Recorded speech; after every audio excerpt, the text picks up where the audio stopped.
about mapping the scholarship on Orthodox migration and diaspora. So I will not map the diaspora, but the scholarship. So I will draw on the work made by other people. Let me start with some introductory remarks. This contribution is not comprehensive by discussing the entire body of scholarship on the topic, but exemplary, by drawing on some recent scholarship.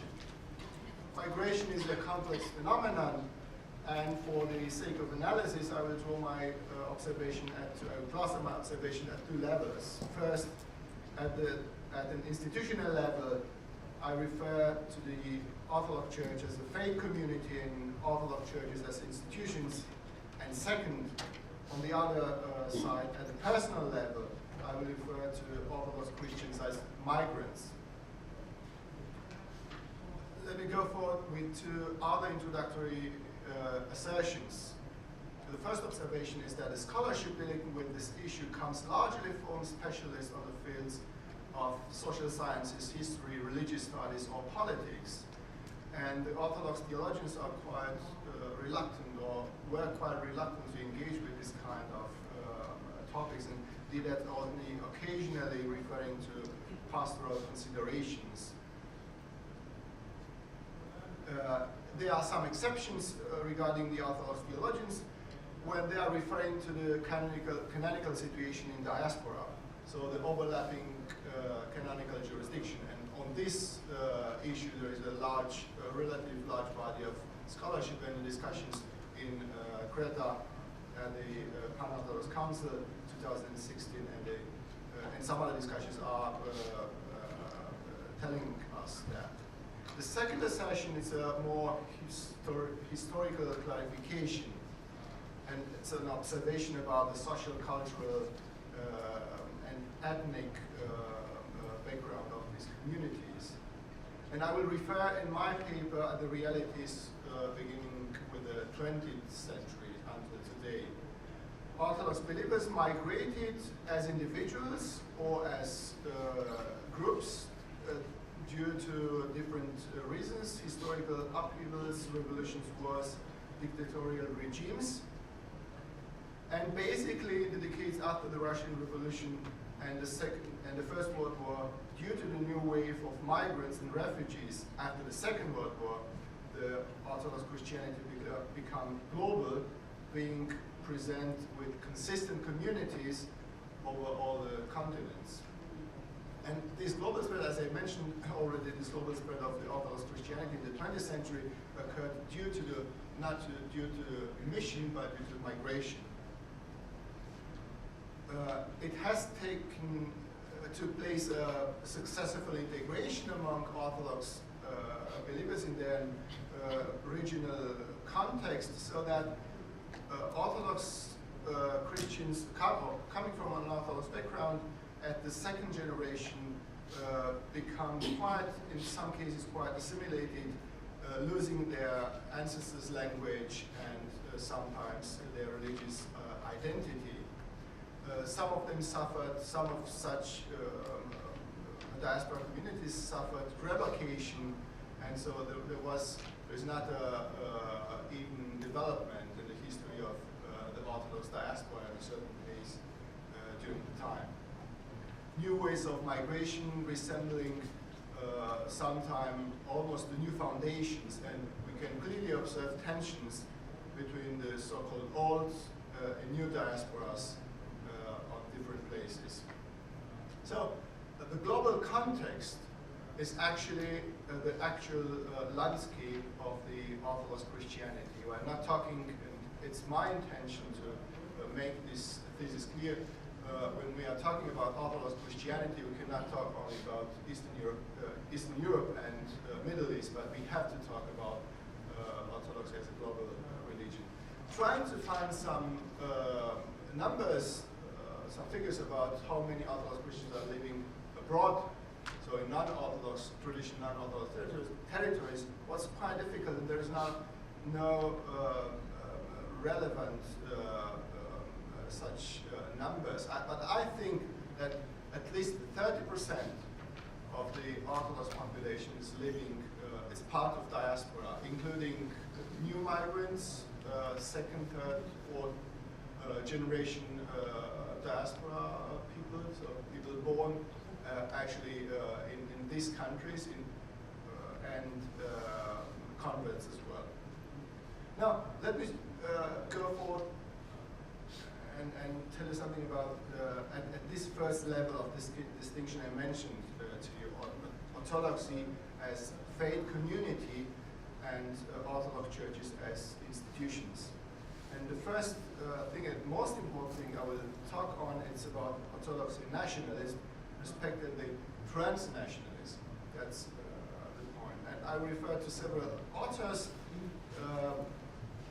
Two of them have published in St. Vladimir's Theological Quarterly, and the first author is Gregorios Papathomas, Ethnophiletism and the so-called ecclesiastical diaspora.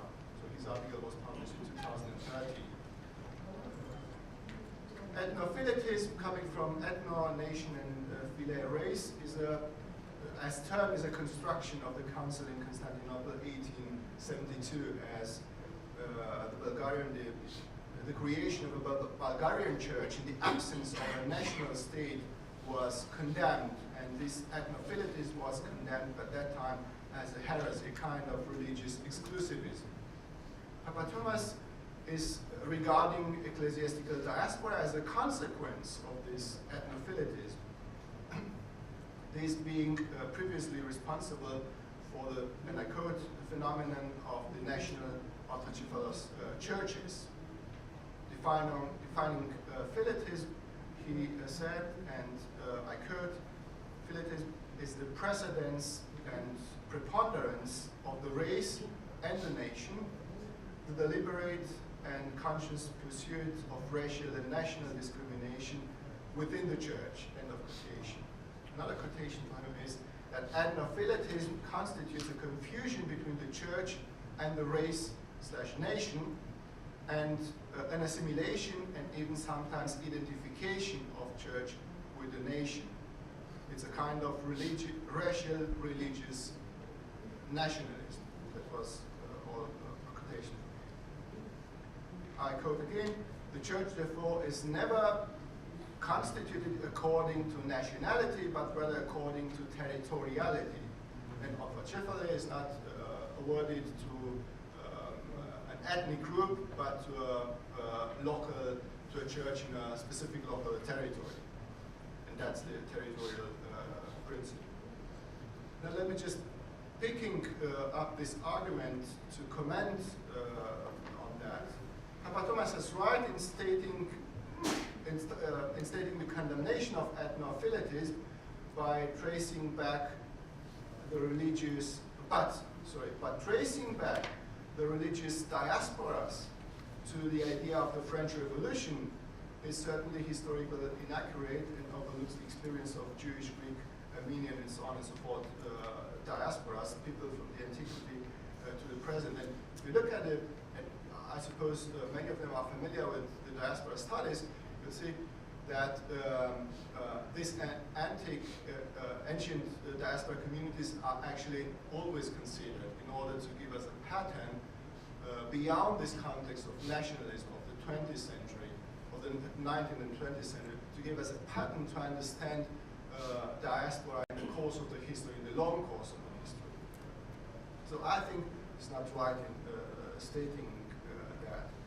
He's sustaining with his affirmation the claims of the Patriarchate of Constantinople for an ecumenical, means global jurisdiction, and I quote, ecclesiastical oversights over the extra-ecclesial territories, jurisdiction beyond the borders. That's the kind of ecclesiastic canonical jurisdiction he's emphasizing for the ecumenical patriarchate on the base of the 28th canon of the Fourth Ecumenical Council. So, and I think the backside of this argument is the fact that the canonical jurisdiction in general and the one regarding the old Pentarchy are human-made, contingent realities, and such as they must be adapted for the sake of the eternal life of present and future generations of Orthodox Christians Another author on the same journal is Pantelis Kalaitidis, and I saw his name on the program of the, and I think he's at the conference. Is he in the room? No. I would be very happy to meet him. He's having a contribution over there in ecclesiology and globalization, in search of an ecclesiological paradigm in the era of globalization. And he starts from the empirical observation on effects of globalization, such as multicultural societies, pluralism, religious diversity, erosion or elimination of borders, and he's proposing a post-national or transnational ecclesiology. Diaspora is, in his understanding, a proof that the national model could not solve ecclesiologically correct the challenges of the present and of the future. The national model being exacerbated by groups' interest all the time by liberation fighters and currently by the young national states. Kalaitidis proposed on this condition, on this situation, the territorial local paradigm in a transnational way in the church organization. So making abstraction of the national borders, transnational ecclesiology. And he's seeing the Patriarchate of Constantinople as being better equipped for this kind of task as any other national Orthodox church. In the place of a national ethnic particularism, he proposes a Christian, and I quote, a Christian Hellenism as a kind of universalism. A kind of critique, or again taking on this argument, one aspect is has been largely overlooked here, that the scattered ethnic communities we generally call diaspora inventions of the modern national churches or states, that some of them made a historical journey. So the historical perspective is not very much here taken into account. The spiritual care of migrants or refugees was assumed by clergy, sometimes accidentally available for this task. Other times, such clergy was assigned with a mission by their respective churches, and the Patriarchate of Constantinople was not always the first on the spot. As a matter of fact, a multitude of contingent historical, ethnic, political, economic, and so on and so forth reasons played a role to the development of a certain ethnic diaspora community in a certain place at a certain time. Regarding the stability in time of these communities, they are very provisional, both because of the fluctuation of individuals and as well because of the disappearance of whole communities. One example is the community, the Russian Orthodox community in China or in Yugoslavia, who basically disappeared after these countries become communist countries. A consequence of this fluctuation and instability, consequence is that migrants will appeal to the familiar clergy for their spiritual needs being available. This argument's false, however, in regard to all diaspora communities, such as in certain West European countries, or in the United States, where only secular, political, and church political reasons impede a solution. Technically speaking, there might be one more aspect hindering a solution, namely the long-term, almost unchangeable character of a canonical decision once made. So I think, and we see that regarding the 28th canon from Chalcedon, I think a more experimental, a more temporary character of a solution in the, on the field, like building local bishop assemblies, could be very much helping on solving the situation. Now I will leave the theological path and I will address the sociological, more sociological, historical informed scholarship, and I have only some 5 minutes for that. I draw on the work done by Viktor Rometov in his observations going back to the American context, and he's regarding the Orthodox Christianity as a cultural maker, where that signifies membership in a nation, in an ethnic group. Because of that, the Orthodoxy in the United States, is his observation, remain quite exotic, quite insular. And this is in large part due to the fact that Orthodox congregations rely mostly on ethnic reproduction of or new immigrants.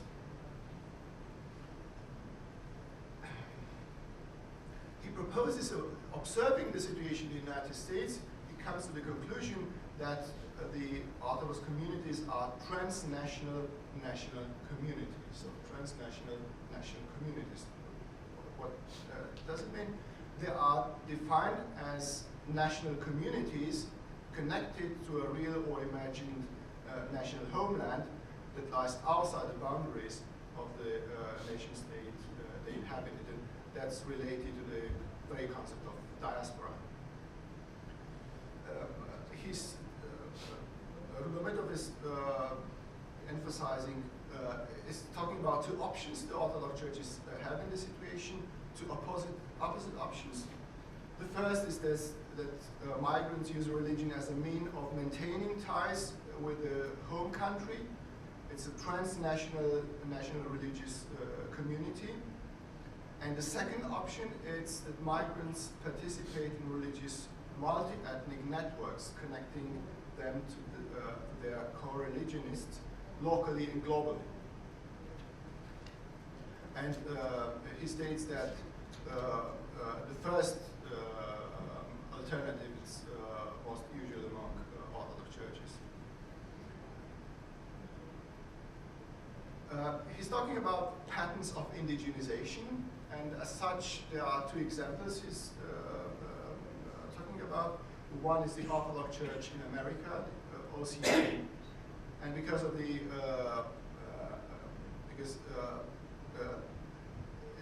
this church did not receive a massive influx of newcomers, beginning with the 1960s, he was forced to orientate itself to the American context.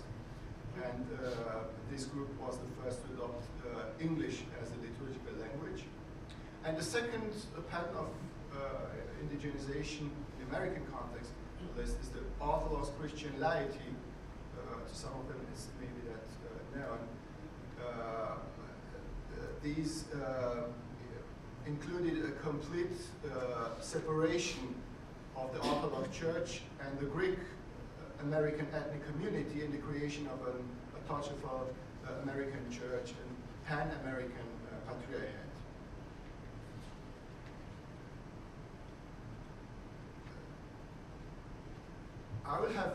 I still have some minutes, and I have to skip some of my presentation. I will just go to some reflections on this scholarship, on this theological and sociological, historical scholarship. And I think the analysis of the interplay between diaspora, ethnicity, nationalism, and universalism could be not sharply mathematically calculated with a formula, since the subject of all these attitudes is the human being. So we cannot say diaspora means nationalism or ethnophilitism, and autocephaly means automatically that. So because the subject of all these attitudes is the human being. Consequently, the characteristic human ambiguity and ambivalence such as attachment to one element in one occasion and to other in other occasion, or even the bearing of multiple, sometimes conflicting identities simultaneously by one person, makes these things complex, but to a certain extent easier to handle. And I think they are easier to handle because real people, Orthodox believers, don't pay very much attention to this kind of discourses. For them are important primordial practical elements, not ideological decisions, such as familiar liturgical language they want, or communication with clergy and fellow Christians in the mother tongue for pastoral needs, the physical distance or better access to a convenient place of worship in choosing a community they want to belong to, or warm relations with other fellow Christians, attachment to the local clergy due to personal reasons. What I want to say in regard to the language, for Greeks and Slav Christians, that might be an ideological issue, but for Romanians I don't think, because the Romanian language is, the liturgical language is the language spoken by the people. So what does it mean? It is not so important for a Slav or Greek people if they don't understand the language, but because they don't understand the liturgical language. But for the Romanian people, it's very much important to go to a parish where they can hear the prayer in their mother tongue, which they understand. The complexity of the life is helping Orthodox Christians to escape from the pressure of an alleged necessary options, which is actually unnecessary. Let me just come in 1 minute to the end of my presentation into some reflections. The Orthodox churches abroad have to manage a difficult balance. They have a pastoral duty or responsibility toward the believers of their own ethnic group. This involving, to a certain extent, cultivation and reproduction of an ethnic particularism in religious frames, on the one side, and on the other side, they are bound to the universal missionary vocation of the church, including precisely the transcending of a particular ethnic boundaries. This tension has been clearly observed in the scholarship and discussed. Playing actors such as church institution hierarchies, official theologians, are highly interested in a positive solution, but this has been seen less as a reconciliation between these two positions in a kind of experimental try to find a different pattern or a different path, but rather has been seen as a requirement of adopting one of the both current discussed alternatives, ethnic separation, or, on the other side, submission to the alleged universal jurisdiction of the Patriarchate of Constantinople. The debate over diaspora has been conducted as one trying to overcome the national, and to a certain extent, the nationalistic paradigm in the Orthodox Christianity. For this reason, the diaspora became the battlefield against ethnophilitism and nationalism in the field of a renewed transnational or post-national ecclesiological pattern, aiming to overcome the 19th century model of Eastern Europe. However, many Orthodox Christians abroad, and especially converts or people of the second, third, and older generations, do not regard themselves as living in diaspora, or simply being an appendix of one or other jurisdiction, but due to the current state of affairs, they still feel like lacking an ecclesiological personality. My last remark: in which direction could go the research on this field? To observe further the development of the Orthodox Christianity and Orthodox Christians outside the traditional homeland in terms of social, cultural, and political functionality for individuals of groups in different situations and of different generations. That will be one area. On the other side, to observe its dynamic, the dynamic of the orthodoxy as a belief, namely as interpretation of scripture and tradition in a certain place and time, marked possibly by other features than traditional Orthodox, than in traditional Orthodox regions, such religious pluralism, decreased role of religion in public life, and occasionally anti-religious attitudes, lack of a given framework to practice the inherited religion and religious affiliation as a result of a personal conviction, not as a tradited, not as something which they inherited. So thank you very much for this, for your attention.